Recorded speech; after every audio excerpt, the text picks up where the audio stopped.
मेरे यानी रूमी के साथ आप सुन रहे हैं वीरांगना, जिसे लिखा है अंकु ठाकुर ने, सिर्फ पॉकेट एफएम पर। दोनों ने सिर हिलाया और वो तीनों बेसमेंट से निकल गए। वीरांगना ने सारी कहानी सुनाकर सिकंदर और अरमान की तरफ देखा। अरमान ने एक गहरी सांस ली और फिर कहा, तो तुमने सच में हमारे प्यार का फायदा उठाया। तुम जानती भी हो, जब तुम्हें हमारे सामने गोली लगी थी तब कैसा महसूस हुआ था हमें। वीरांगना ने कहा, मुझे कैसा महसूस हुआ होगा अरमान, जब मैंने अपनी आंखों के सामने पहले अपने पापा और फिर अपनी टीम को मरते हुए देखा, और फिर मुझे पता चला कि तुम तो हमारी टीम का हिस्सा थे ही नहीं। सान्या ने वीरांगना की तरफ देखा और फिर सृजन की तरफ देखते हुए कहा, तुमने भी इस लड़की का साथ दिया सृजन, आखिर क्यों? मैं जानती थी कि मेरे पापा सिकंदर खान के साथ मिले हैं, पर मैंने कभी उनका साथ नहीं दिया। पर जब तुमने सिकंदर की इस बेटी वीरांगना के लिए मुझे छोड़ दिया, तब मैंने सिर्फ तुम्हारे लिए अपने देश से गद्दारी की। सृजन ने कहा, यह सब तुमने मेरे लिए नहीं, अपने लिए किया सान्या। मैं तुम्हारा प्यार नहीं, जिद था, बस जिद। तुमने जो भी किया वो अपनी जिद में आकर किया। वीरांगना के पास भी सिकंदर खान का साथ देने के बहुत से रीजंस थे, पर सान्या ने उसे टोकते हुए कहा, बस वीरांगना वीरांगना, थक चुकी हूं मैं ये नाम सुनकर। पर ये बात समझ लो, अगर मेरे नहीं तुम तो किसी के भी नहीं। इतना कहकर वो एकदम घूमी, कोई समझ पाता इससे पहले ही उसने वीरांगना पर गोली चला दी। सृजन चिल्लाया, वीरांगना। वीरांगना कुछ समझ पाती इससे पहले ही अरमान उसके सामने आ गया। गोली अरमान के सीने में जा लगी। इससे पहले कि वो नीचे गिरता, वीरांगना और सिकंदर ने उसे हाथ में थाम लिया। सिकंदर के आदमियों ने सान्या पर गोली चला दी। पाटिल चिल्लाता हुआ सान्या की तरफ भागा, मगर सान्या की आंखें बंद हो चुकी थी। अरमान ने मुस्कुराकर वीरांगना और सिकंदर की तरफ देखा और फिर कहा, मैं इसी पल के इंतजार में था बाबा। वीरांगना, तुम मानो या ना मानो, तुम मेरी बहन हो, और मैं दुआ करूंगा कि हर जन्म में तुम मेरी ही बहन बनो। वीरांगना ने कुछ नहीं कहा। अरमान ने कहा, वीरांगना, मेरी आखिरी ख्वाहिश पूरी करोगी? वीरांगना ने सोचा और फिर हां में सिर हिलाया। अरमान ने कहा, मुझे बाबा के साथ मिलकर अपने हाथों से दफनाना, यही आखिरी ख्वाहिश है मेरी। इतना कहकर उसने आंखें बंद कर ली। सब अरमान की तरफ देख रहे थे। किसी ने नहीं देखा कि सान्या की लाश को अपने हाथों में पकड़े हुए पाटिल ने उसके हाथ से गन अपने हाथ में ले ली। गोली चलने की एक जोरदार आवाज हुई और सब ने पीछे मुड़कर देखा। पाटिल खुद को गोली मारकर खत्म हो चुका था। अगले दिन सिकंदर ने अपने सारे गुनाह कबूल कर लिए। वीरांगना को बाइज्जत बरी कर दिया गया। मुस्तफा और सिकंदर को उम्र कैद की सजा हुई। जेल जाने से पहले सिकंदर ने वीरांगना के साथ मिलकर अरमान को दफनाया। फिर जाते वक्त उसने वीरांगना की तरफ देखा और फिर बिना कुछ कहे चला गया। एक हफ्ते के बाद वीरांगना के घर वीरांगना के वापस आने की पार्टी थी। वीरांगना की मां अंदर सृजन की मामी के साथ थी। बाहर वीरांगना, काव्या, सृजन, साहिल, आहना और जैक थे। जेलर अनुभव शर्मा और गोयल सर भी वहीं थे। वीरांगना ने सोफे पर पसरते हुए कहा, फाइनली सब खत्म हो गया।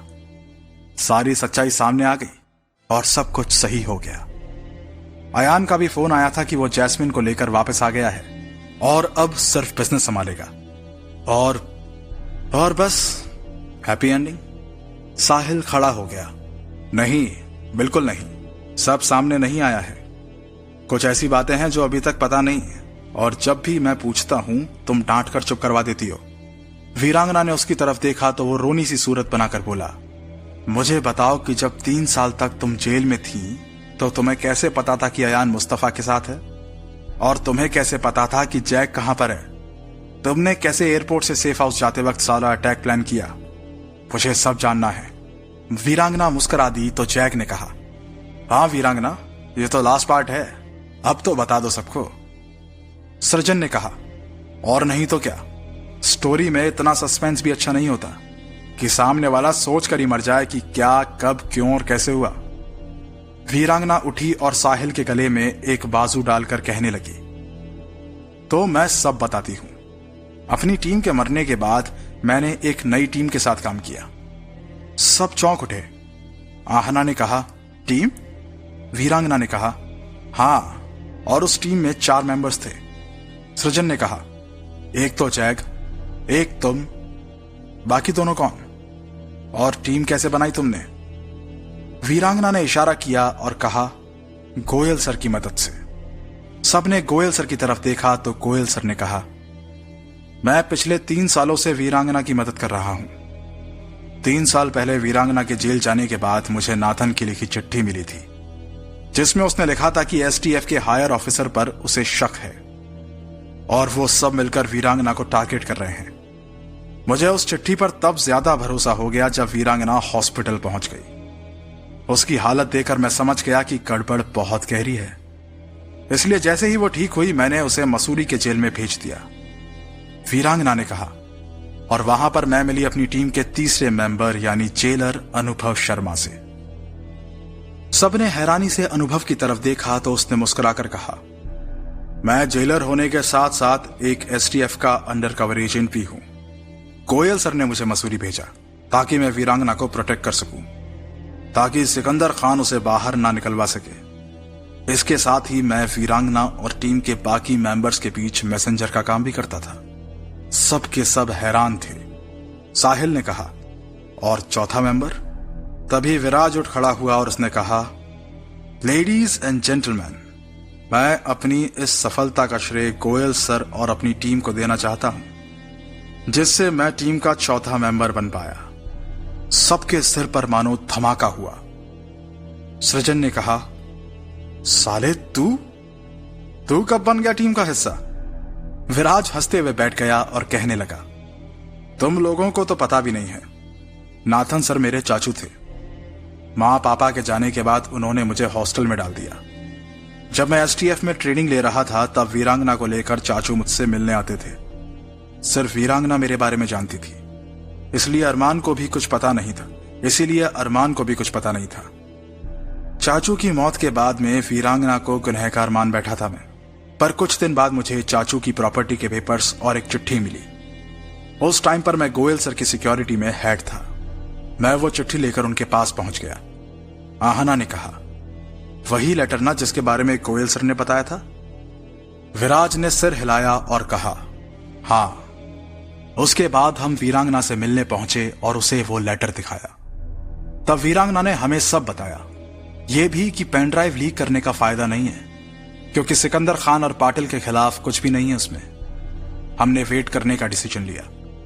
वीरांगना और अनुभव मसूरी में थे और मुझे गोयल सर ने एसटीएफ में सृजन के साथ टीम अप करवा दिया, ताकि मैं उसके जरिए सान्या और पाटिल पर नजर रख सकूं। जब 3 साल तक हमारे हाथ कुछ नहीं लगा तो वीरांगना के कहने पर गोयल सर ने उसकी फांसी की डेट फिक्स कर दी। फिर वही हुआ जो हमने सोचा था, सिकंदर सामने आ गया। मुझे और सृजन को भेजने का आइडिया गोयल सर ने ही दिया था। साथ ही गोयल सर ने यह बात भी पाटिल के दिमाग में डाल दी कि हमें ऐसा एजेंट चाहिए जो सिकंदर को बहुत अच्छी तरह जानता हो। बस पाटिल सर के दिमाग में वीरांगना का नाम आ गया। साहिल ने कहा, तो तुम वीरांगना के हर प्लान में शामिल थे? विराज ने कहा, हाँ। एयरपोर्ट से सेफ हाउस जाते वक्त जो अटैक हुआ वो मैंने और जैग ने करवाया था। साथ ही मैं गोयल सर को भी अपडेट करता था। कहते हुए विराज याद करने लगा कि जब वो गोयल सर को वीरांगना का प्लान बताकर बाथरूम से बाहर निकला था तो सामने वीरांगना थी। विराज ने कहा, तुमने मुझे डरा दिया। वीरांगना ने धीरे से कहा, तुम पागल हो, सबको बाहर एकदम से छोड़कर आ गए, किसी को शक हो जाता तो? विराज ने कहा, गोयल सर को बताना भी इंपॉर्टेंट है ना? वीरांगना ने कहा, सर ने क्या कहा? विराज ने कहा, सर ने कहा कि हमें पूरी मदद मिलेगी। वो मॉरिशस पुलिस से कांटेक्ट करने वाले हैं और वापस हिंदुस्तान जाकर हमें सब तैयार मिलेगा। पर हम छिप क्यों रहे हैं? हम बता क्यों नहीं देते कि मैं और तुम पहले से ही सब प्लान करके आए हैं? वीरांगना ने कहा, अभी नहीं, वो डिस्ट्रैक्ट हो जाएंगे। जब मिशन खत्म हो जाएगा तब हम सबको बताएंगे। अभी बाहर चलो। विराज ने सिर हिलाया और वो दोनों बाहर निकल गए। सब सुनकर काव्या ने कहा, वाह, तुम सब कमाल के एक्टर्स हो। सृजन ने कहा, ये हमारे सामने सब करते रहे और हमें पता तक नहीं चला। साहिल ने कहा, इसका मतलब आप सबको भी पता है कि पेन ड्राइव कहां है। गोयल सर ने कहा, नहीं भाई, ये तो सब वीरांगना ही जानती है। वीरांगना ने मुझसे वादा किया था कि मिशन खत्म होते ही वो मुझे पेन ड्राइव दे देगी। सबने वीरांगना की तरफ देखा तो वीरांगना ने कहा, तुम लोगों को सच में जानना है कि पेन ड्राइव कहां है? सबने हां में सिर हिलाया। वीरांगना ने कहा, चलो फिर। वीरांगना सबको लेकर कार की तरफ चल दी। सब 2 कारों में चल दिए। आगे की कार वीरांगना ड्राइव कर रही थी। कुछ देर बाद वीरांगना ने कार रोक दी। पीछे की कार भी रुक गई। सब उतर गए। सामने मिलिट्री हॉस्पिटल था। गोयल सर ने हैरानी से कहा, यहां? वीरांगना ने सिर हिलाया और कहा, चलिए। सब अंदर चले गए। काउंटर पर जाकर वीरांगना ने कहा, STF विंग प्लीज। एक लड़की उन्हें उस विंग में ले गई। वहां पर 4 अधेड़ उम्र के आदमी एक कमरे में थे। उन्होंने वीरांगना को देखा और खुशी से झूम कर कहने लगे, वीरांगना, तुम आखिर आ ही गई। सब हैरान होकर वीरांगना और उन 4 आदमियों को देख रहे थे। एक व्हील चेयर पर था, एक बैसाखी के सहारे था, एक का बस एक ही हाथ था और एक बिस्तर पर लेटा हुआ था। कमरे में 7-8 कंप्यूटर थे। वीरांगना सबको हैरान देखकर कहने लगी, नाथन सर मुझे यहां लेकर आए थे और इन सबसे मिलवाया। ये लोग STF के टेक्नोलॉजी एक्सपर्ट डिपार्टमेंट और एनकाउंटर डिपार्टमेंट में थे, जिन्होंने देश के लिए अपना कुछ ना कुछ गवा दिया। नाथन सर ने मुझे कहा था कि जब मुझे किसी पर भरोसा ना रहे तो मैं इन पर भरोसा कर सकती हूं। उस दिन कमिश्नर प्रताप और होम मिनिस्टर चाहल को मारने से पहले मैंने पेन ड्राइव इन्हीं के हवाले किया था। व्हील चेयर पर बैठे आदमी ने कहा, वीरांगना ने हमें बता दिया था कि क्या हुआ है।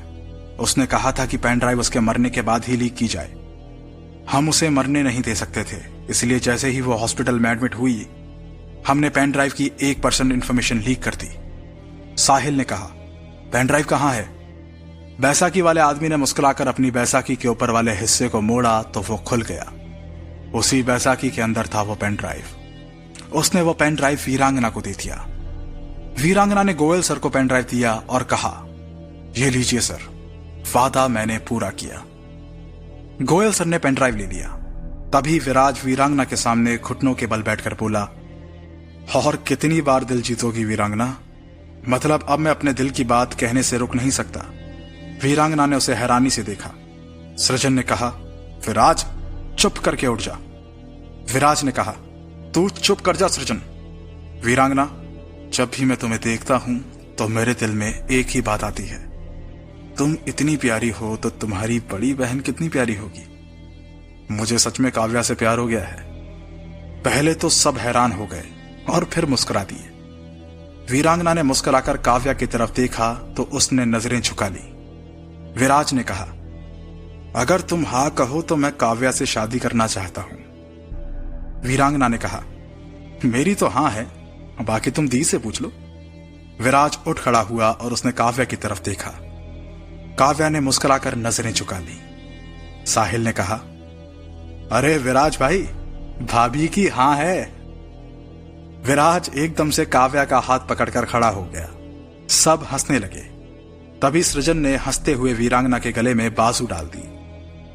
वीरांगना ने सृजन की तरफ देखा तो सृजन ने कहा, क्या तुम क्या चाहती हो कि मैं भी विराज की तरह घुटनों पर बैठकर प्रपोज करूं? वीरांगना ने कहा, बहुत ऑकवर्ड हो जाएगा ना। सृजन ने कहा, हां, और अब ऐसी हरकतें अच्छी भी नहीं लगती। विराज तो पागल है। विराज ने उन दोनों को घूरा तो बाकी सब भी हंस पड़े। सबकी हंसी में राहत थी और एक संतुष्टि भी।